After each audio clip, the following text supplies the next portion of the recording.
Hey, what's up guys? You get Gypsy back here today for more CPC. We got week 10, last game of the regular season, going up against a good friend of mine, Carson, aka Golden Centurion. And yeah, this is the last week of the regular season, so I'm locked for playoffs. I have my position solidified. So this game is only really it only really matters in the sense of determining seeding for playoffs. So if I win this game, I come out in number 1 in our division, and first overall in the league, which is kind of wild considering we took over this team with a negative record, and we were well and truly like out of the playoff race when I started. So it would be pretty funny to have made it to the number 1 seed in the league, but obviously we've got to get through Carson first, and yeah, he's a good friend of mine. I always mock with Carson. He's a good buddy of mine, and he knows, maybe he has a bit of insight into my sort of mindset, perhaps more than other people do. So that's definitely interesting, but I always like to think of myself as quite an unpredictable builder and player, so we'll see what Carson's got cooked up for us. I know he's going to be bringing some kind of heat this game. He unfortunately isn't in the running for playoffs, so he doesn't really have much to lose, and he just wanted to have a fun game with me, and it's always fun when we play, so I knew he's obviously going to try his hardest and bring some heat, so that's, it was bound to be a good game. But running over the team I've brought today, just quickly, Carson's got a pretty threatening team. He's got the Weavile, which is the sick mon in the format, nice Thundy T, nice Rachi Togekiss core, and yeah, really fat Mega Venu, which is pretty obnoxious to face for any team, and it just synergizes nicely with stuff like Empoleon and Jirachi on his squad. So yeah, definitely an interesting team to prep for. He has brought the Pavilion, which is a bit of a threat, can't lie. That thing is spooky. A lot of teams don't have a lot of answers to that once it fires off some sleep powders, so gonna have to play carefully around that. But yeah, running over the team we do have today, we got a nice bulky, very bulky actually, sub DD Flare Blitz Zardex. Pretty nice set.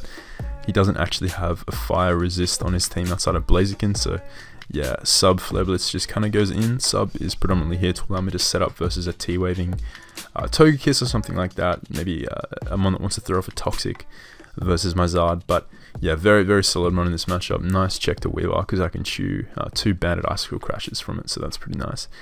Then we have a Darkinium Z, like Z Crunch, Lycanroc. The majority of Carson's team doesn't appreciate Rock Stab.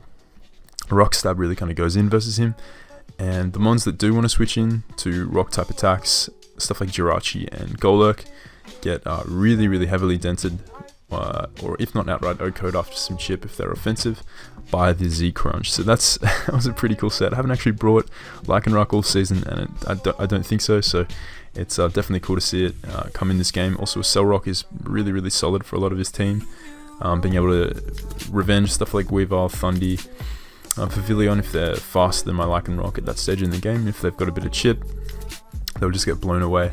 Also nice for the Togetic as well. So yeah, Lycanroc is a pretty sick mon. Then we have my Life Orb Gren. Life Orb Taunt Gren. Taunt basically here to prevent any kind of setup or him setting up rocks. So his rockers were Jirachi, Golurk, and Empoleon, and I taunt all of them outside of like a Scarfed Rachi. So Scarfed Rocks, I don't really think he'd bring it, but you never know with Carson. But yeah, taunt with like 3 attacks is just pretty solid versus his team. Again, Water Shuriken, having that priority for stuff like an Agility Thundy, a Weavile, and like a Scarf Togekiss is pretty important, as well as a Rock Polish Golurk, which I thought is definitely a mon he could bring here, but he opted not to. But yeah, then we have a sub Life Orb Laddie, very nice versus his team.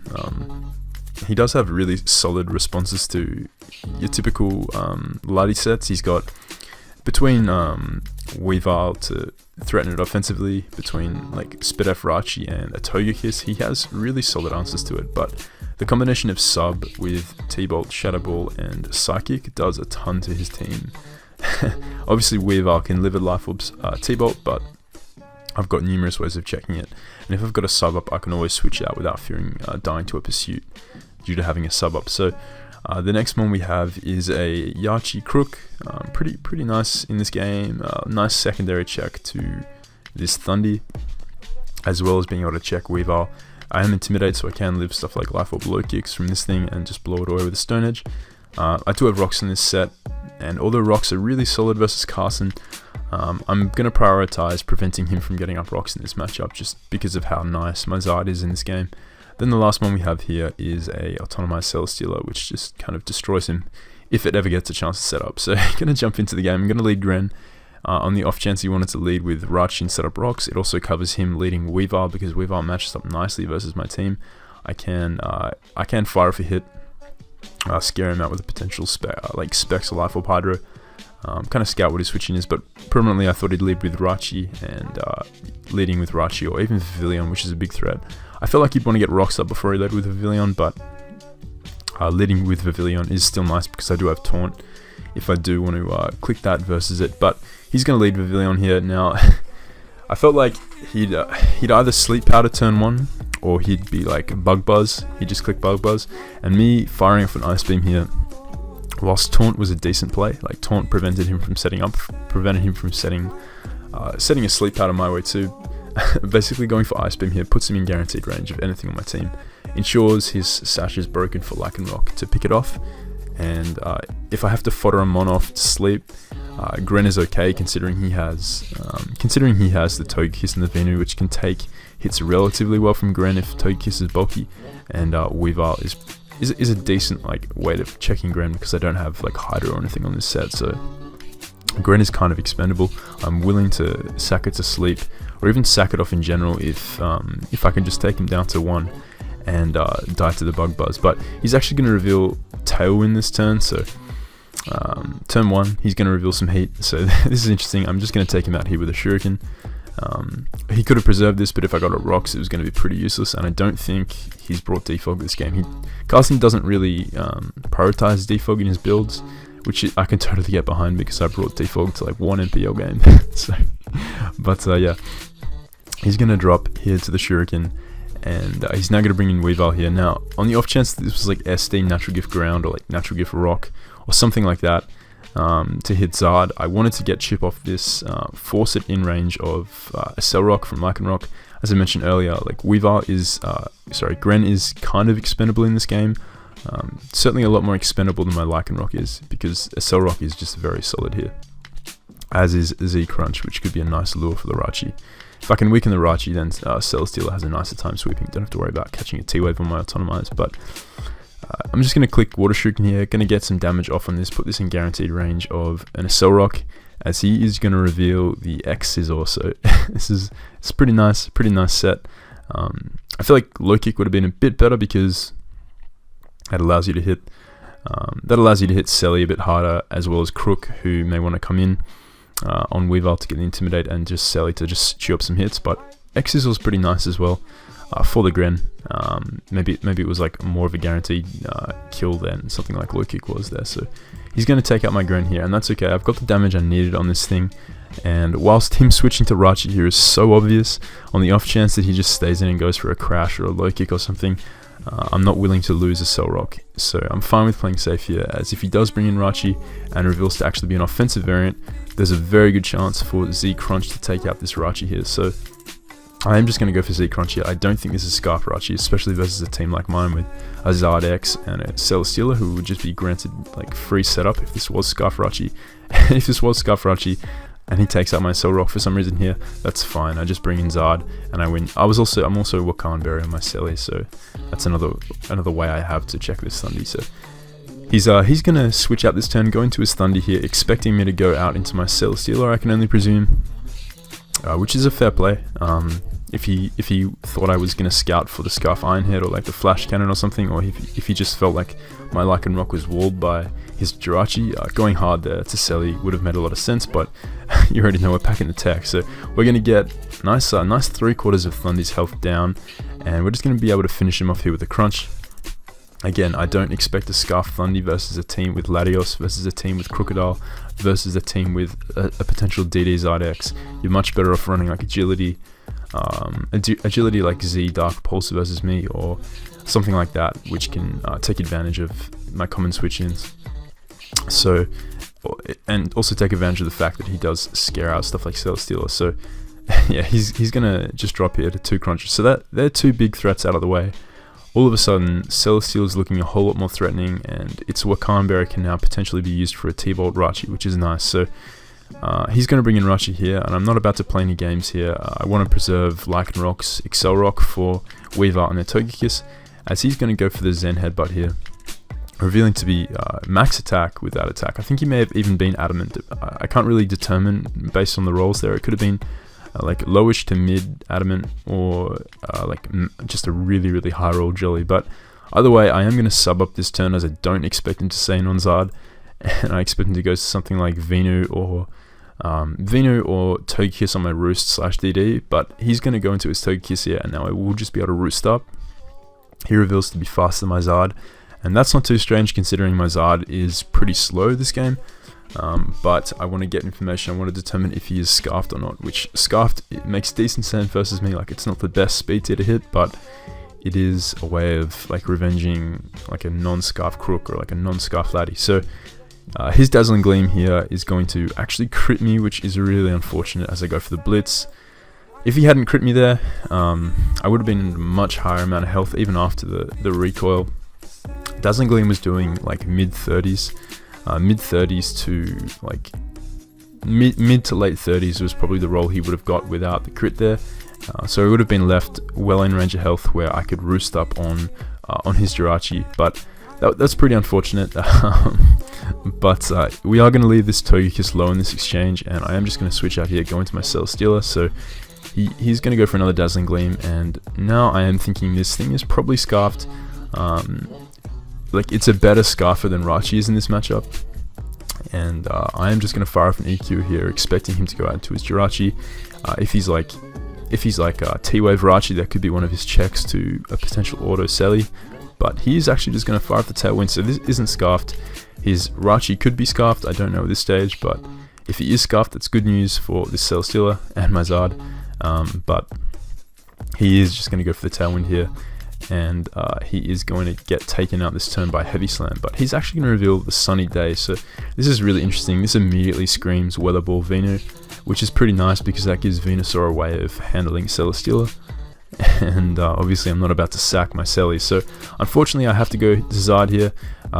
If I hadn't got crit by Dazzling Gleam, Zard would have lived Zard would have guaranteed lived to Weather Ball because I am like max HP with some Speed F, and that would have meant that I burnt another turn of Tailwind as well as another turn of Sun, but unfortunately that wasn't so, as he still has one turn of Tailwind here. Now, because I am sub Laddie, there are some mind games here. There would be some mind games if Tailwind wasn't up. Because Tailwind's up, he's in a pretty like risk-free scenario where he can just either click Outrage if he has it, or go hard into Jirachi on my Psychic, or Weavile if he's really feeling wild. But you may think to yourself, like, why are you bringing up Outrage Venu? Well, this is like, Carson is kind of wild with his building. Like, he's a very creative builder, and I'm thinking Weather Ball Synthesis, something like Sludge Bomb Outrage perhaps, or even like Solar Beam in the Sludge Bomb slot. So I'm definitely expecting some sort of coverage for Latios here. So me going into Crook here is my play, because if worst case scenario he stays in Solar Beams, my Crook dies, I burn the final turn of Tailwind, and then I bring back in Latios to take on this Venusaur. Alternatively, he could go into Jirachi here, and me going hard into Crook, his Venusaur would actually outspeed my Latios. It would switch out before me due to Tailwind. I'd get my Intimidate drop off on the Jirachi or the Venusaur as a result, and be able to take both of those out with an Earthquake from the range of health they're at, considering Rachi's offensive investment. And yeah, so Crook is 100% my play. If he does stay in here and try and stunt on me by going for Solar Beam, that's fine because I burn the last turn of Tailwind, and Crook's nice for this endgame because it can take on Rachi and Weavile respectively, because I am Yachi Berry. It's not critical, like it's not one of my like main win cons, so I'm willing to risk it here. Latios is so important here, so I am just going to sack off my Crook as he does opt to go for the Solar Beam. Now, even if like I had expected him to go for the Solar Beam there, staying in with Latios wasn't the play, because if he was Outrage, he wouldn't have killed me, but he would have done a lot, which he probably would have put me in a range of health where I couldn't sub up and then fire off a hit, because I would have died to Life Orb. So it was certainly my best play to just go for the crook sack, get the intimidate drop, and then reset with Latios now that Tailwind is done. So I will be able to sub up here, as he's actually just going to go for the synthesis. So he goes for synthesis there, like synthesis was a fine play there, just scouting the damage my Latios had. I've not brought sub Lati to a single game, so perhaps he wasn't expecting something like that. It doesn't make a ton of sense, but when you also consider the mind games that Weavile can play with Lati, it does make some sense. So we get him there with the substitute, as he does just synthesis ups here. So now I am just going to go for the psychic. If he wants to make the switch out to Jirachi, he risks me being really aggressive and clicking Shadow Ball. If he goes to Weavile, I just knock him out the following turn with Thunderbolt as he comes in to resist the Psychic. So I'm just going to fire for Psychic, and he just drops to the Life Orb Psychic there. So yeah, offensive Venu put in the work, but it couldn't really stand up to Lati. So he's going to go into his Rachi here. Now, I didn't think this... I felt like this... Carson revealed after the game that this was actually a Healing Wish set on this Rachi, and it wasn't a Scarf set, but if it was a Scarf set, and he U-turns here to break my sub and goes out into Weavile on the Shadow Ball, I put it in guaranteed range of a Life Orb hit. So I then sack off my Lati the following turn and bring in my Selly and just EQ this Jirachi twice. I am Wakanberry, so I live any hit from Rachi, even if he clicks T-Bolt. And I always have a faster crunch in the back from my Lycanroc, which does a ton to this Jirachi. So I'm just going to click Shadow Ball here, as he is just going to click Iron Head.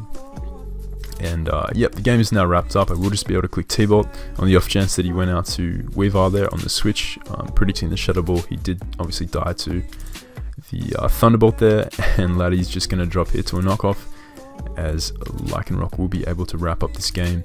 So yeah, cool to see this mon put in the work. Definitely a fun one to use. I probably I don't know if I'll ever draft it myself or use it another time, but it's definitely a fun one, and I'm glad I got to use it at least once this season. So yeah, that's going to be my week 10 versus Carson. I hope you guys enjoyed this. Leaves us at the top of the standings for the whole league, so that's pretty fun. I hope Paul's proud, the guy I took over his team for. Hopefully he gets some sort of satisfaction out of that. But yeah, it's going to be week 10. I think we move on to playoffs now, and we should be facing I think we face Abe, my buddy from the MPL, so that'll be hype. Abe and I always seem to meet in playoffs. Like whenever we face in some league, it's always in playoffs. I think I played him ages ago in the CPC in playoffs, and then I've played him like multiple times in MPL playoffs. So that just shows what sort of player he is. Always make it to playoffs. So that's pretty cool. And he's got a very spooky team, so that should be a fun one. Hope you guys did enjoy. Let me know what you guys thought of the match, and yeah, just the regular season in the comments, and I'll catch you guys next time.